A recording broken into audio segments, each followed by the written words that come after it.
This happened about a year after I bought my first condo. I was 25, working remotely, and living alone in this converted warehouse building downtown. The place had character, exposed brick, high ceilings, the whole industrial aesthetic. But it also had this massive shared basement that all the units had access to. Each tenant got their own storage cage down there, basically just chain link fencing with a padlock. I barely went down there. Maybe once every few months to grab holiday decorations or swap out seasonal clothes. The basement itself was this sprawling concrete maze with flickering fluorescent lights that hummed constantly. There were probably 40 or 50 storage cages scattered throughout, most of them packed with forgotten junk covered in dust. It was a Tuesday afternoon when I needed to grab my winter coat. October had hit hard that year, and I wasn't prepared. I took the elevator down to the basement level, which always felt colder than it should have been, even with the building's heating system.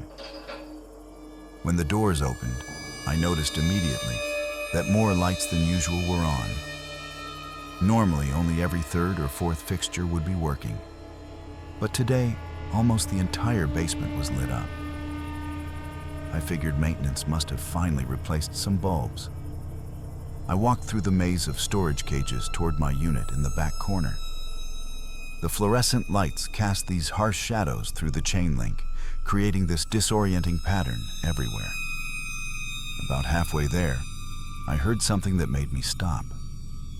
It was music. Faint, tinny music, like it was coming from a phone or small speaker.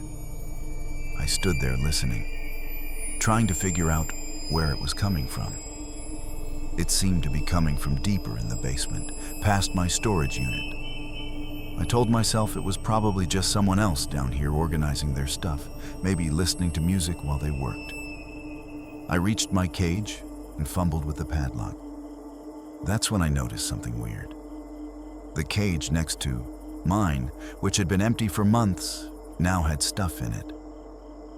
Not just a few boxes either, it was completely packed. There was a sleeping bag rolled up in the corner, some grocery bags, empty food containers, and what looked like a camping lantern. My stomach dropped. Someone was living down here. I backed away from my cage, the winter coat completely forgotten. The music was still playing, and now I could hear something else. Breathing. Heavy, labored breathing coming from somewhere nearby. I turned slowly and looked down the aisle of storage cages. About 6 units down, I could see movement through the chain link. Someone was in one of the cages, sitting on the floor with their back to me. I didn't move. I couldn't. I just stood there watching this person, who seemed completely unaware I was there. They were wearing a dark hoodie and appeared to be eating something, tearing into it hungrily. I needed to get out. I started backing away slowly, trying not to make any noise. But my shoe scraped against the concrete, and the sound echoed through the basement. The person's head snapped around. Even from that distance, even through the chain link, I could see their eyes lock onto mine. They stood up immediately and started walking toward me. I ran. I didn't think. I just sprinted back toward the elevator. Behind me, I could hear footsteps pounding on the concrete, getting closer. The chain link cages blurred past me as I ran, and I could hear them gaining on me. I slammed my hand against the elevator button and turned around. The person was standing maybe 20 feet away, just staring at me. Up close, I could see it was a man, probably in his 40s, with a scraggly beard and hollow eyes. He didn't say anything. He just stood there, breathing heavily, watching me. The elevator dinged and the doors opened. I jumped inside and hit the button for my floor. As the doors closed, the man started walking toward me again, slowly this time, never breaking eye contact. I called building security as soon as I got back to my unit. They went down to check it out with the police. When they searched the basement, they found that the cage next to mine had been broken into. The lock had been cut.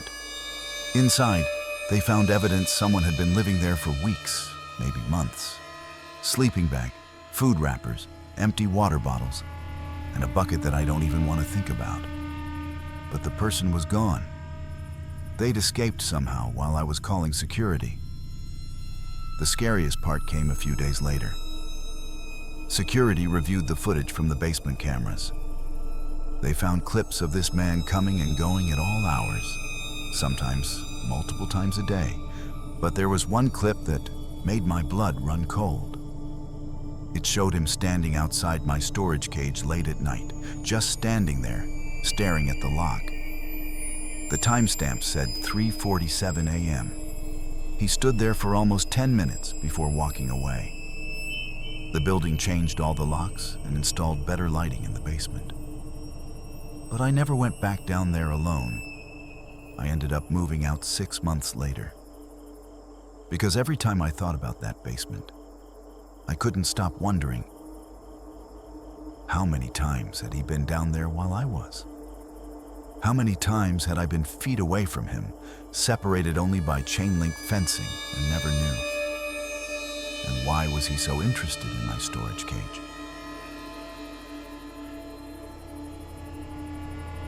This happened when I was 13 years old. I'm 29 now, so this was over 15 years ago. My parents had this old farmhouse about 20 minutes outside of town. It was one of those classic two-story places with a wraparound porch and a basement that seemed to extend forever beneath the house. The basement was partially finished. There was a main area with carpet and paneling that my dad had set up as a workshop. Then a series of unfinished rooms in the back where we kept storage. The deepest room, the one all the way in the back corner, was this creepy stone cellar that looked like it was original to the house. It had a heavy wooden door with an old-fashioned latch, and we almost never went in there. My older brother, Kyle, was supposed to be watching me that weekend while my parents were visiting my grandmother in the hospital. He was 19 and completely unreliable. The first night they were gone, he told me he was going out with friends and would be back by midnight.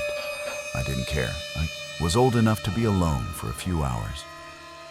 I spent most of the evening playing video games in the living room.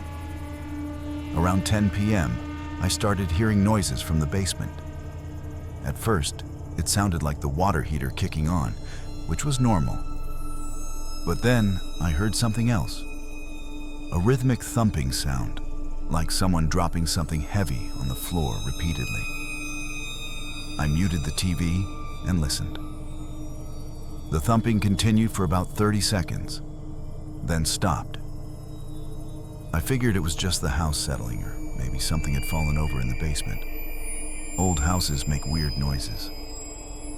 I went back to my game. 20 minutes later, I heard it again. This time it was louder and more deliberate. Thump, thump, thump. 3 distinct impacts, then silence. I got up and walked over to the basement door. I opened it and called down into the darkness. Hello? No response. The thumping had stopped. I should have closed the door and called Kyle. That would have been the smart thing to do. But I was 13 and stupid, and part of me was convinced I was just being paranoid. So I turned on the basement light and started walking down the stairs. The main area of the basement looked normal. My dad's tools were hanging on the pegboard. The workbench was covered in sawdust. Everything exactly as it should be. But the door to the back rooms, the door that led to the stone cellar, was open. We always kept that door closed. I walked over to it slowly and looked down the dark hallway beyond. The unfinished rooms stretched back into shadow, and at the very end, I could see the outline of the stone cellar door. It was also open. That's when I heard breathing. Not my breathing, someone else's. Deep, raspy breathing coming from somewhere in those back rooms. I backed away from the door, and that's when I saw it. There were wet footprints on the basement floor, muddy prints leading from the cellar, through the back rooms, into the main basement area, and then I felt my stomach drop, up the stairs. Someone had come up from the cellar. Someone had walked through the basement and gone upstairs while I was sitting in the living room playing video games. I started hyperventilating. I pulled out my phone to call 911, but my hands were shaking so badly I dropped it. It clattered on the concrete floor and slid under my dad's workbench. Dropped to my knees to grab it, and that's when I saw something that made me want to scream. There were legs, human legs, visible from behind a stack of boxes near the back wall. Someone was standing there, perfectly still, hiding in the basement while I was down there. I grabbed my phone and ran. I didn't even make it to the stairs before I heard footsteps behind me, fast and heavy. I screamed and bolted up the stairs, taking them two at a time. I could hear whoever it was right behind me, their breathing harsh and close. I made it through the basement door and slammed it shut. There was no lock, so I grabbed a chair from the kitchen and wedged it under the doorknob. A second later, something crashed against the door from the other side. Then again, and again. I ran to the front door and out onto the porch. I was crying and shaking, and I called 911 while standing in the yard, as far from the house as I could get. The police arrived maybe 10 minutes later. They went inside and searched the entire house, including the basement. They found evidence someone had been staying in the stone cellar. There was a sleeping bag, food wrappers, and empty bottles. The window well that led to the cellar had been forced open from the outside. That's how they'd gotten in. But whoever it was had escaped before the police arrived. They found footprints leading from the back door into the woods behind our property. The officer told us that someone had probably been living in our basement for days, maybe weeks, coming and going through that cellar window. They'd wait until they thought everyone was asleep, then come up to the main part of the house to steal food or use the bathroom.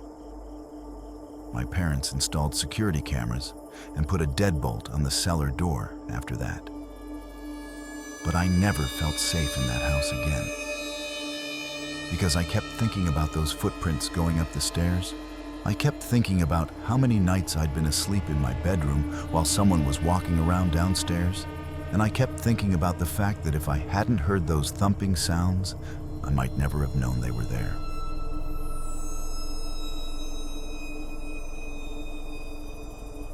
I'm 20 years old now, and this happened 2 years ago when I was 18. I was staying at my friend Connor's house for the weekend while his parents were out of town. Connor's house was huge.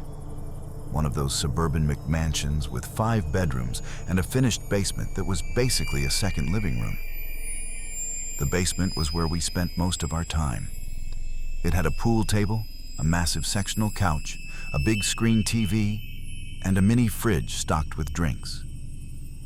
There were also 2 storage closets in the back that Connor's parents used for holiday decorations and old furniture. It was Saturday night, and Connor had invited a few people over. Nothing crazy, just 6 or 7 of us hanging out, playing video games and watching movies. Around midnight, most people started leaving. By 1 a.m., it was just me, Connor, and his girlfriend Rachel. We were watching some horror movie when Rachel said she heard something coming from one of the storage closets.